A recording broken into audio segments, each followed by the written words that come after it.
Hello students, welcome to new lecture. और हम लोगों को इस लेक्चर में ई इलेक्ट्रिक फील्ड और वी के बीच में रिलेशनशिप निकालना है। आप ऐसे कह सकते हैं कि electric field as a gradient of potential, हम लोग को यही निकालना है। अब इसके लिए हम लोग को करना क्या होगा कि हम लोग सबसे पहले एक पॉजिटिव चार्ज कंसिडर करेंगे, source charge. This is a positive source charge plus Q, ठीक है। और आर डिस्टेंस पर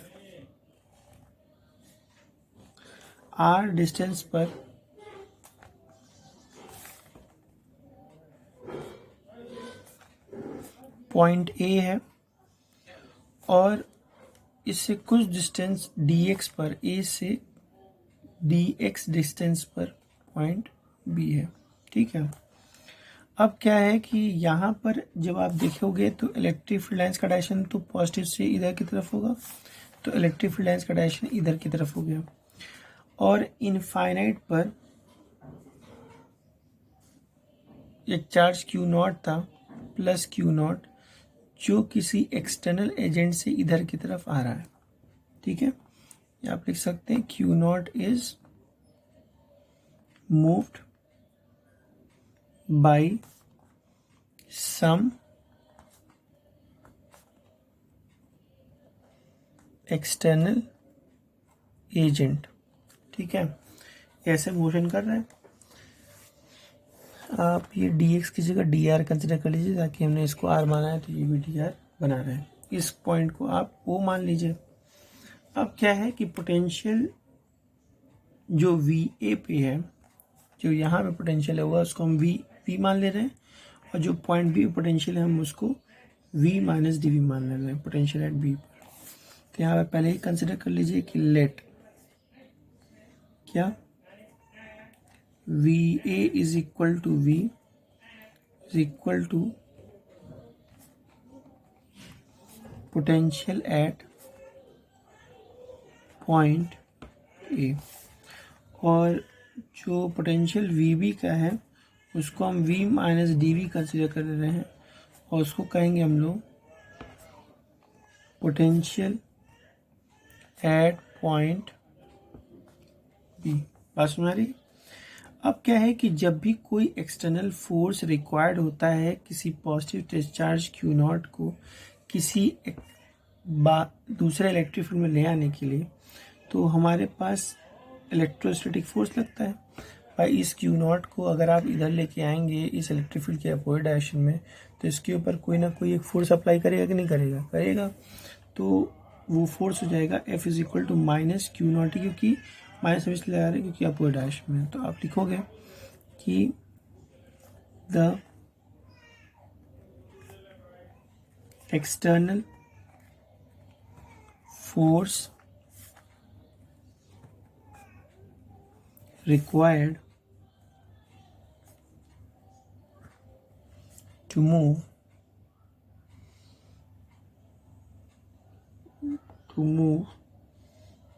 some positive test charge Q naught against the electric field B, क्या हो जाएगा? F is equal to minus Q naught E. ये हो जाएगा इसकी वैल्यू। बस में आ रही है? तो आप यहाँ से इसको ऐसे लिख सकते हो। अब ये तो आपके पास फोर्स हो जाएगा जो क्यू नॉट एक्सपीरियंस करेगा। तो अगर क्यू नॉट को हम लोग बी से ए की तरफ ले आ रहे हैं, बी टू ए, क्या लिखेंगे? So the work done in moving plus Q not from B to A will be क्या होगा, तो हम लोग को स्मॉल वर्डन लगाना पड़ेगा। B to A distance a D R है, तो D W is equal to, ये आप यूज़ करो बी टू ए, तो यहाँ लिख दो बी टू ए। तो आप इसको लिख सकते हो फोर्स डिस्प्लेसमेंट, तो एफ डी आर, और फोर्स का formula minus Q naught E है, तो Q naught E into D R. ठीक है, तो अब आप इसको ले सकते हो work done B to A is equal to minus Q naught E D R. This is your equation number 2। अब इलेक्ट्रिक पोटेंशियल डेफिनेशन क्या है, V A minus V B is equal to T W upon Q not. तो लिखेंगे but by the definition of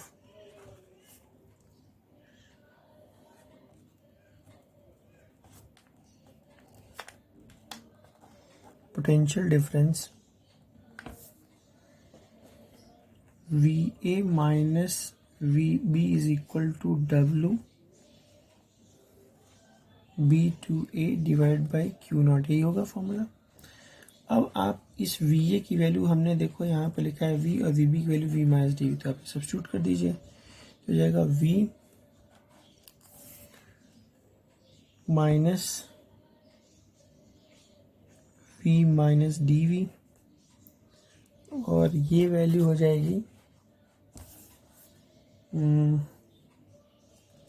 D W B to A divide by Q naught. अब हम लोग इसको क्या लिख सकते हो, अगर हम लोग को सिर्फ डी डब्ल्यू चाहिए हो तो आप इसको लिख सकते हो D W B to A is equal to, अब यहाँ से वी से वी कैंसिल हो जाएगा, बस डी बचेगा, तो ये हो जाएगा Q naught D V, equation number 3। ठीक है, इक्वेशन नंबर 3 मिल गया। इक्वेशन नंबर 2, अगर इक्वेशन नंबर 2 और 3 को कंपेयर कर दिया जाए तो क्या लिखोगे आप,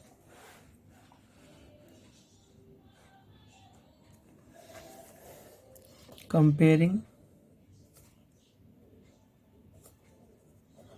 इक्वेशन 2 एंड 3, अगर हम कंपेयर करते हैं तो हम लोग को मिलेगा minus Q naught E D R is equal to Q naught D V, तो क्यू नॉट से क्यू नॉट तक कैंसिल हो जाएगा, तो आप इलेक्ट्रिक फील्ड की वैल्यू लिख सकते हो minus D V upon D R. ये इलेक्ट्रिक फील्ड की वैल्यू आपको मिलेगी, और यही रिलेशनशिप होगा ई और वी के बीच में। ठीक है, ये जो डी वी अपॉन में डी आर है, इसी को हम लोग पोटेंशियल ग्रेडियंट कहते हैं। ठीक है, द क्वांटिटी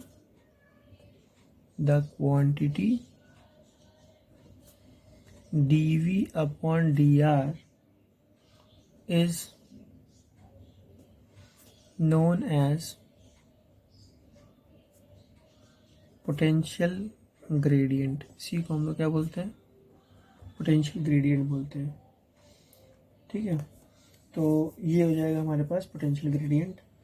तो इस तरह से आप ये समझ सकते हैं कि इलेक्ट्रिक पोटेंशियल जो है scalar quantity while the potential gradient is a vector quantity, क्योंकि यहाँ पर ये इलेक्ट्रिक फील्ड क्या हो जाएगा, वेक्टर क्वांटिटी हो जाएगी। तो लिख लेंगे from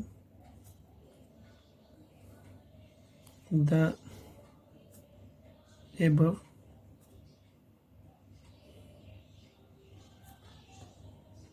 we will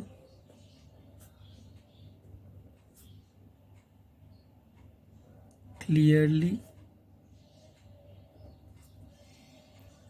understood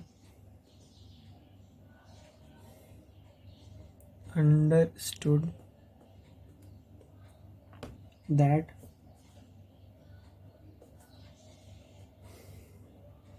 electric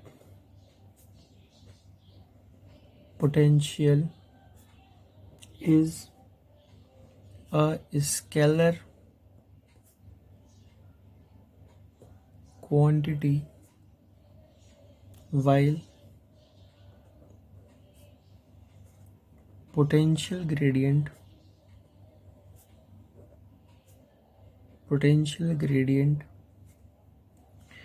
is a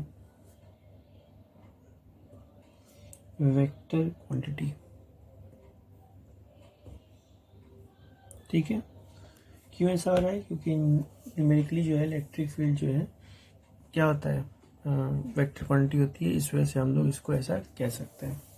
तो ये तो हमारा हो गया कि क्या रिलेशनशिप होगा ई और वी के बीच में। तो this is your relationship between E and we.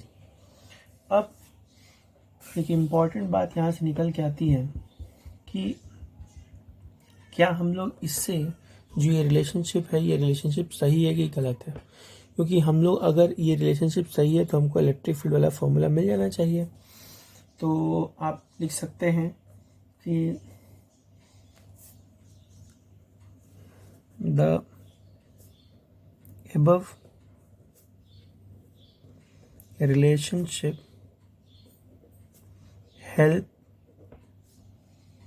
us to calculate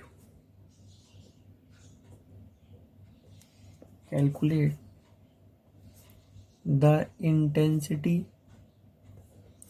of electric field at a point provided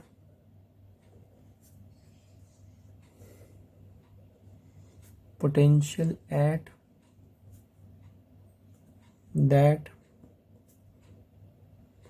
point। ठीक है, तो अगर हम लोगों को कैलकुलेट करना हो इंटेंसिटी ऑफ इलेक्ट्रिक फील्ड किसी पॉइंट पर जहाँ पर हम लोग को उसका पोटेंशियल पता हो, तो हम लोग इलेक्ट्रिक फील्ड की इंटेंसिटी निकाल सकते हैं। जैसे आपके पास फॉर्मूला यहाँ पर आ गया, E is equal to minus D V upon D R, ये है। और आपको ये बता दें कि minus D upon D R और V का फॉर्मूला आप डिराइव किए हो electric potential due to point charge 1/4 pi epsilon naught Q upon R, ये आपने प्रूफ किया है। यहाँ पर Q/4 pi epsilon not constant है, तो बाहर हो जाएगा। तो electric field is equal to minus Q/4 pi epsilon naught और ब्रैकेट में हो जाएगा ये d/dr और ब्रैकेट में 1/r हो जाएगा। तो डिफ्रेंशिएशन ऑफ 1/r हो जाएगा -1/r²। हम फिर से इसको लिख रहे हैं Q/4 pi epsilon not d/dr और ये हो जाएगा 1/r। इसको आप डिफ्रेंशिएट करोगे तो डिफ्रेंशिएट करने के बाद इलेक्ट्रिक फील्ड की वैल्यू हो जाएगी -Q/4 पाई एप्सिलॉन नॉट और ये डिफ्रेंशिएट होने के बाद बन जाएगा 1/-2। ये माइनस और ये माइनस मिलकर क्या हो जाएगा प्लस। तो आपके पास देखो इलेक्ट्रिक फील्ड की वैल्यू आ गई 1/4 पाई एप्सिलॉन नॉट Q/r²। यही हमारा इलेक्ट्रिक फील्ड की वैल्यू है। तो इस हिसाब से हमारा ये फॉर्मूला भी क्या हो गया, चेक हो गया और ये भी हमको फॉर्मूला मिल सकता है पोटेंशियल ग्रेडियंट वाले फॉर्मूले से। अब हम लोग को क्या निकालना है, potential due to uniformly charge spherical shell. हमारे पास एक स्फेरिकल शेल है और उस स्फेरिकल शेल पे हम लोग शेल की वजह से हम लोग को इलेक्ट्रिक पोटेंशियल निकालना है, एक बार आउटसाइड द शेल, एक बार एट द सरफेस और एक एट द इंटरनल पॉइंट। ठीक है, तो वो अब निकालते हैं हमारा। तो अगला जो हेडिंग है वो है क्या, अगला हेडिंग है हमारा electric potential due to uniformly charge spherical shell. तो हेडिंग डालेंगे potential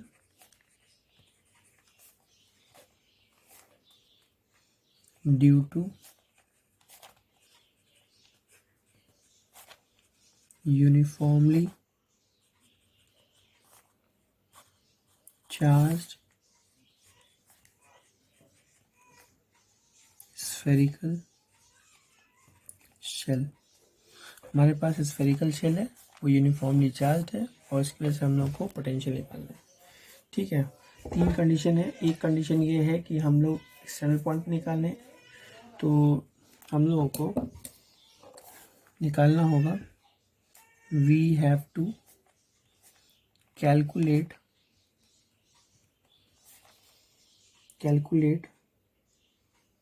electric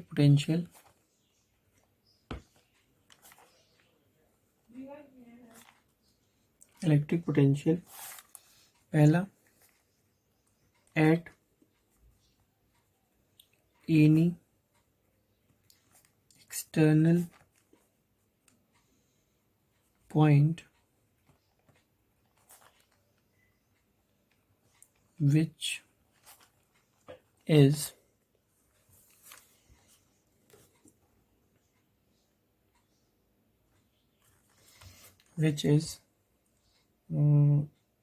lying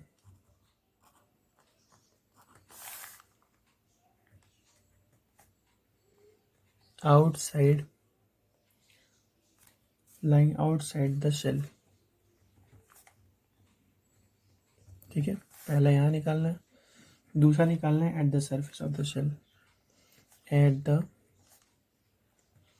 surface of the shell. आपको बता दें कि आप ऑलरेडी इससे पहले इलेक्ट्रिक फील्ड निकाल चुके हो यूनिफॉर्मली चार्ज स्फेरिकल शेल के वजह से, और वहाँ पर भी आप एक्सटर्नल पॉइंट पर इलेक्ट्रिक फील्ड निकाले थे, सरफेस निकाले थे और इनसाइड द शेल निकाले थे। और third one is at the internal point which is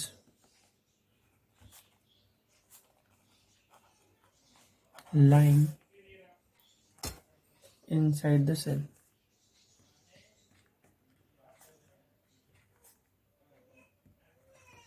inside the cell। अब हम लोगों को एक एक केस लेके सॉल्व करना होगा कि कैसे हम लोग इलेक्ट्रिक पोटेंशियल एक्सटर्नल पॉइंट पे निकालेंगे, फिर सरफेस पे निकालेंगे। तो सबसे पहले आपके पास केस नंबर वन है एट एन एक्सटर्नल पॉइंट। ठीक है, आपको यहाँ पर इलेक्ट्रिक पोटेंशियल निकालना है। तो सबसे पहले तो आपके पास एक शेल होना चाहिए, तो आपके पास एक शेल बना दिया मैंने। अब आपको क्या करना है,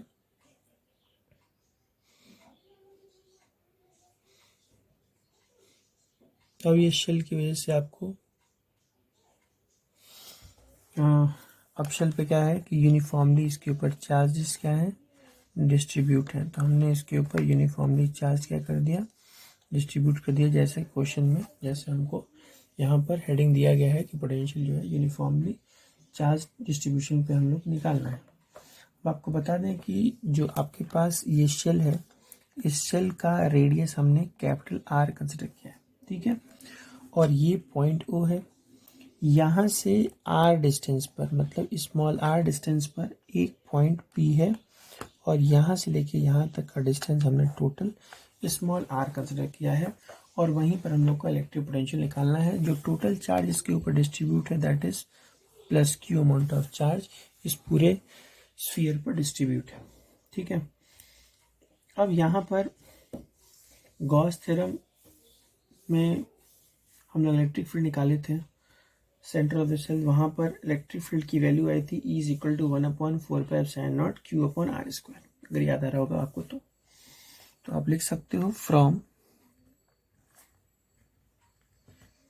Gauss theorem we know that electric field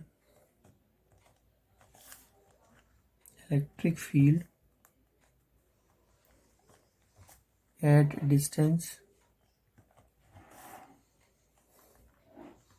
जहाँ पे ये वाला r इस r से बड़ा है तो r is greater than r from the center of the shell। ठीक है, तो आप लिख सकते हो E = 1/4πε0 Q/r²। ये तो आप गॉस थ्योरम से ये प्रूव करके लाए थे, तो ये आपके पास हो जाएगा। ठीक है, इक्वेशन नंबर 1। ठीक है बच्चों, अब हम लोग को अभी पढ़े रिलेशनशिप E = -dV/dr। लिखेंगे if V is the potential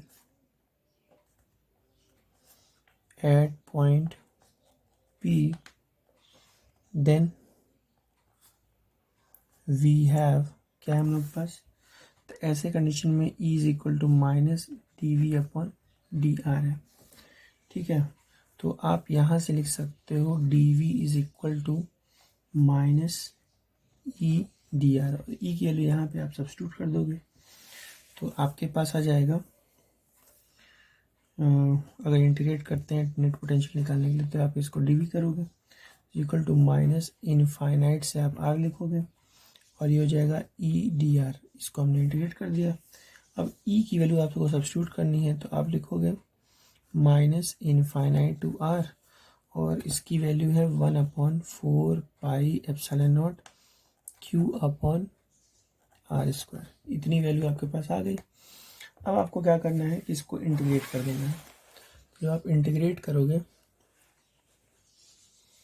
तो इंटीग्रेट करने के बाद आपको मिलना चाहिए v is equal to minus Q upon 4 pi epsilon naught, तो कॉमन हो ही जाएगा बाहर, और ये इंटीग्रेट होने के बाद बच जाएगा 1 में आर इनफाइनाइट से लेकर आर तक। ठीक है, फिर आप upper limit minus lower limit use करोगे और माइनस बाहर जाएगा तो ये प्लस हो जाएगा, तो ऐसे कंडीशन में हो जाएगा q upon 4 pi epsilon not 1 में आर माइनस 1 में infinite.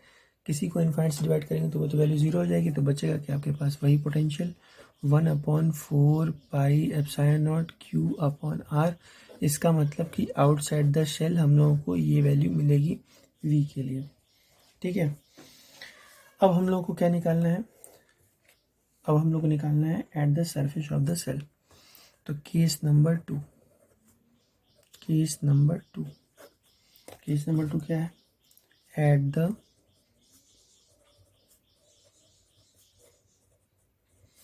Surface of the shell. अब सरफेस ऑफ द सेल में क्या है कि उस कंडीशन में स्मॉल आर और आर की वैल्यू बराबर हो जाएगी। ऐसे कंडीशन में स्मॉल आर की वैल्यू तो आर के बराबर हो गई, तो बस फॉर्मूला आप डायरेक्ट लिख सकते हो v is equal to 1/4 pi epsilon naught, और जहाँ पे स्मॉल आर है वहाँ पे आप कैपिटल आर लिख दोगे तो क्या हो जाएगा सरफेस पे। तो इसमें तो कुछ ज़्यादा कुछ करना ही नहीं था। बचा आपका लास्ट वाला केस नंबर 3, और ये केस थोड़ा इम्पोर्टेंट है क्योंकि आपको पता होगा कि जब आप गॉस थ्योरम में इलेक्ट्रिक फील्ड निकाल रहे थे तो ऐसे कंडीशन में इंटरनल पॉइंट पर इलेक्ट्रिक फील्ड क्या आ रही थी, जीरो आ रही थी। तो अब यहाँ पे चेक करना है, तो अब आपके पास है एट एन इंटरनल पॉइंट, हम लोग को इंटरनल पॉइंट पे क्या करना है, पोटेंशियल निकालना है। अब इंटरनल पॉइंट पे आपको ये पता होगा कि स्मॉल आर की वैल्यू कैपिटल आर से छोटी होगी क्योंकि वो अंदर चला जाएगा। तो अब यहाँ पर जब आप इंटीग्रेट करोगे तो वो हो जाएगा इनफाइनाइट से कैपिटल आर, पहली बात। तो ये हो जाएगा minus integration infinite to capital R, और ई डी आर ये तो होगा ही प्लस, और एक होगा capital R to capital R से लेके स्मॉल आर, इंटीग्रेट करेंगे तो हो जाएगा ई डी आर। ठीक है, अब आपको पता है कि ये वाली वैल्यू, ठीक है, electric field inside the shell is zero, तो ये तो पूरा जीरो हो जाएगा इनसाइड द सेल। लेकिन ये वैल्यू कहाँ पे है, सरफेस की बात है, ये तो सरफेस के लिए है, ये ना इनसाइड के लिए सरफेस है। तो आप लिखेंगे सिंस इलेक्ट्रिक फील्ड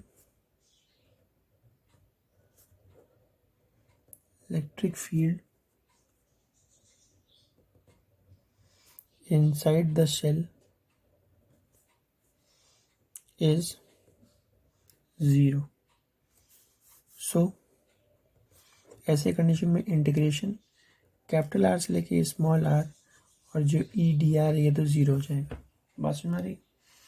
तो अब जब ये ज़ीरो हो जाएगा तो बचेगा सिर्फ ये, तो आपके पास हो जाएगा therefore v is equal to minus Q upon 4 pi epsilon naught, और इंटीग्रेट करेंगे तो -1 में आर, और ये हो जाएगा इनफाइनाइट से लेके आर तक।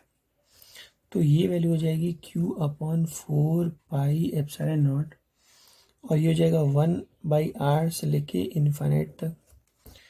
तो अब ये वैल्यू आपके पास आ जाएगी v is equal to 1/4 pi epsilon naught Q by are.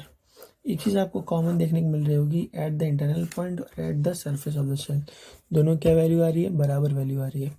तो आप यहाँ से ये कह सकते हो कि इनसाइड द शेल और इंटरनल पॉइंट दोनों पर इलेक्ट्रिक पोटेंशियल क्या होता है, सेम होता है। तो अब इसको निकालना है हम लोग को, कैसे करेंगे, चलो इसका ग्राफिकल मेथड भी वो भी जानना जरूरी है, तो पहले उसको ग्राफिकल मेथड भी देख लेते हैं, फिर आगे जाएंगे। तो अब हम लोग इसका ग्राफिकल मेथड रिप्रेजेंट करने के लिए सबसे पहले ग्राफ डिज़ाइन करना होगा। तो आप सबसे पहले एक लाइन यहाँ ड्रॉ कीजिए और थोड़े डिस्टेंस पर आप एक और लाइन ड्रॉ कीजिए। आपने ऐसे ड्रॉ कर लिया। अब आप यहाँ पर एक शेल बनाइए, ठीक है। शेल के ऊपर कौन सा चार्ज था, पॉजिटिव चार्ज था। आप ऐसे ही इसके ऊपर भी एक पॉजिटिव चार्ज जो है यूनिफॉर्मली डिस्ट्रीब्यूट करा दीजिए, ठीक। इसके सेंटर से जब हम लोग सेंटर पे आएंगे तो सेंटर पे इलेक्ट्रिक फील्ड क्या हो जाएगी, ज़ीरो। तो सबसे पहले तो आप एक ये डॉटेड लाइन बनाओ,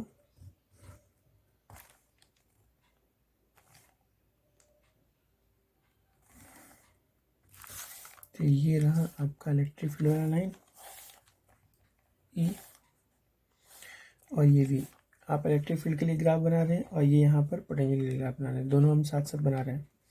आपको पता है कि इलेक्ट्रिक फील्ड जैसे ही सरफेस के अंदर आएगा, या तो आप इधर से या इधर से चाहें जैसे भी, तो अगर आप इलेक्ट्रिक फील्ड सरफेस के अंदर चेक करेंगे तो ज़ीरो आएगा, लेकिन पोटेंशियल में ज़ीरो नहीं आ रहा है। तो जब इसके लिए इलेक्ट्रिक पोटेंशियल में ज़ीरो आता है तो आप इसको ज़ीरो लिख लीजिए। लेकिन जब आप सरफेस के लिए बनाए थे, मैं आपको बताया भी था। चलो एक लाइन और ड्रॉ करो आप,